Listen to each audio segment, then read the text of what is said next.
Bom, minha pauta é sobre pornografia entre casais. A minha pauta é uma matéria ping-pong. Bom, a minha pauta fala sobre os quadrinhos, histórias em quadrinhos pornográficos. A ideia surgiu de a gente ir visitar uma produtora. Eu fiz sobre pornografia e literatura, principalmente fazendo uma crítica em cima do livro 50 Tons de Cinza. A minha pauta foi origens da pornografia.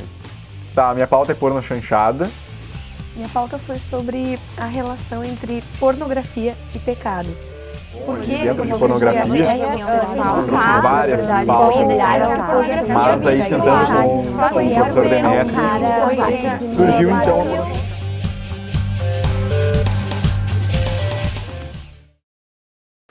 a gente sempre faz um jornal monotemático, ou seja, com um tema só, que tem um objetivo muito claro: fazer com que a turma, toda ela, trabalhe junta, tendo como norte um tema, um assunto só.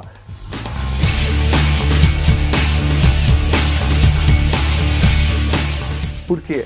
Porque a gente pensa que é legal exercitar no âmbito da sala de aula uma capacidade que é muito cara ao fazer comunicacional e nele jornalístico. Numa redação, todos trabalham juntos. Por mais que não se conheçam, por mais que um seja o porteiro e outro seja o repórter, que um seja a tia do café e outro seja o editor, o fato é que todos estão focados no mesmo propósito, que é fazer o jornal. E assim, o trabalho de equipe, ele ganha uma dimensão diferente, ele ganha uma dimensão muito maior. É um trabalho em grupo.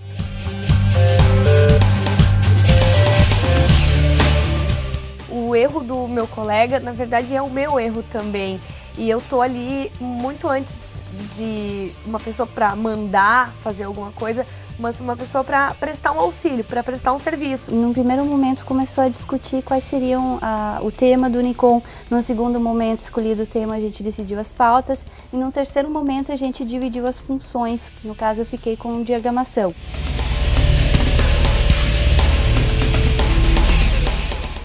Eu optei por isso porque eu já trabalhava na área, então eu já tinha experiência com a diagramação. A escolha do tema do Unicom nunca é uma escolha fácil, né?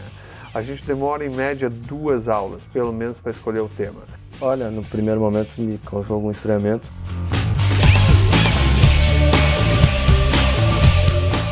Eu não tinha muito assimilado a ideia, mas ao passar do tempo eu vi que era um tema legal e que não necessariamente representava um tabu do tamanho que eu imaginava. No Unicom todo foi uma dificuldade em falar sobre um tema, vamos dizer assim, delicado, sem ser vulgar, trabalhar de uma maneira séria, ou vamos dizer nem tanto, mas sem ser vulgar.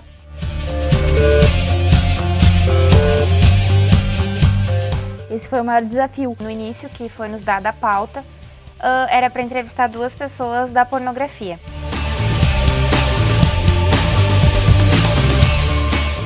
Como o nosso tema é pornografia, nos coube ir atrás dos ícones que é da pornografia brasileira. No caso, o Alexandre Frota e a Raquel Pacheco, que é a Bruna Surfistinha. A produção foi bem difícil, porque pornografia, quando tu fala em pornografia, é um assunto que não é normal a gente ver por aí falar, né?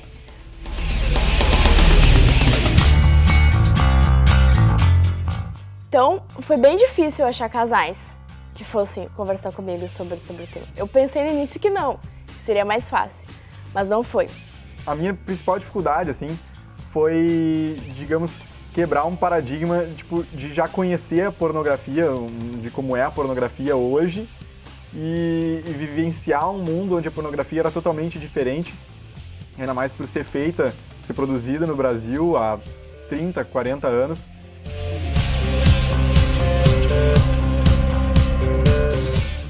E quebrar um pouco esse paradigma, assim, porque era realmente muito diferente e o que atraía as pessoas eram pontos diferentes de prazer, assim.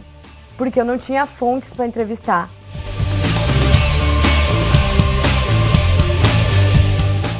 Eu tive que pesquisar em livros, muitos livros, sobre os livros pornográficos que já haviam sido lançados no mundo inteiro. E foi bastante complicado, mas no fim deu tudo certo. Entramos em contato através de site, Facebook, procurando produtoras diversas pelo Brasil.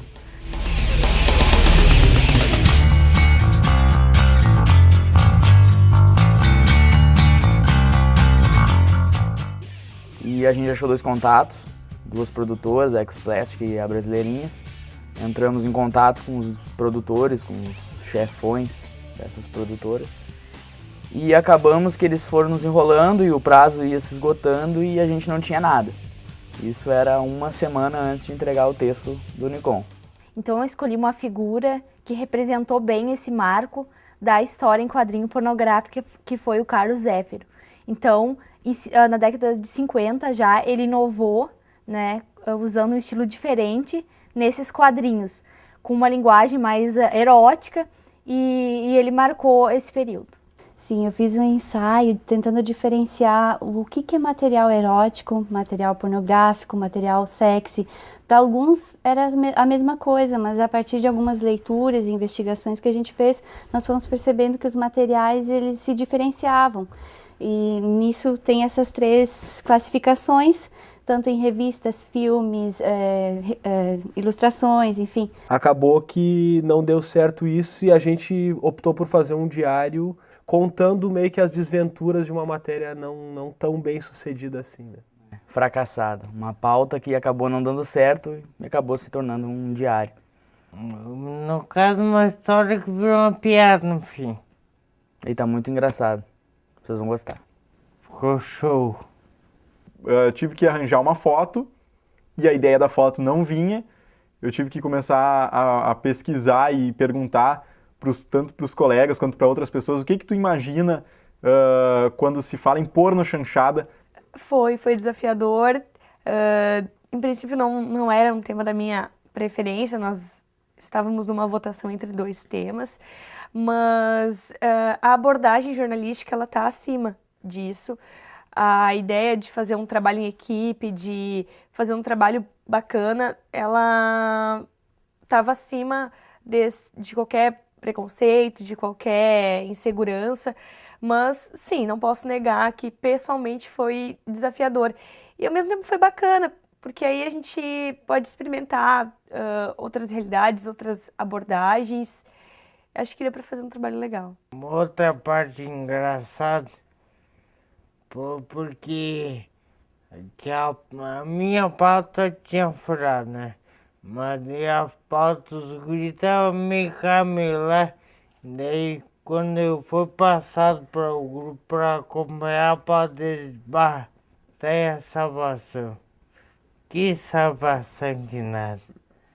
No momento que eu vi que não é fácil, é o que a gente vive no dia a dia. Não é fácil tu conseguir um entrevistado, agora eu quero um entrevistado, não é assim. Não é assim que tu vai conseguir tempo, eles vão estar disponíveis para ti, é insistência, é força de vontade e é só o começo, né? Então eu tive que ousar, eu tive que colocar minha criatividade em prática. Então esse foi o meu maior desafio, assim. E eu adorei, porque eu podia usar mais. O Unicom acho que te proporciona isso, ele te proporciona tu usar mais, tu abusar mais da criatividade. Porque no dia a dia é muito difícil tu fazer notícias diárias ousando. O tempo não deixa, até mesmo a questão de notícias não te dá essa liberdade de tu ousar, de tu botar a tua ideia ali. Não é que a gente inventa no Unicom, a gente estrutura mais o texto, bota mais a tua criatividade no texto. Então a gente pode dizer que tem dado super certo do ponto de vista da visibilidade, do reconhecimento e o que é mais importante, do exercício que os alunos fazem das mais diferentes linguagens. E com certeza dá bastante abertura no mercado de trabalho, principalmente agora nas edições, no final de fechar a edição, porque o editor começa a cortar várias coisas. Não, usa essa palavra em vez dessa. Vai lá e muda teu título.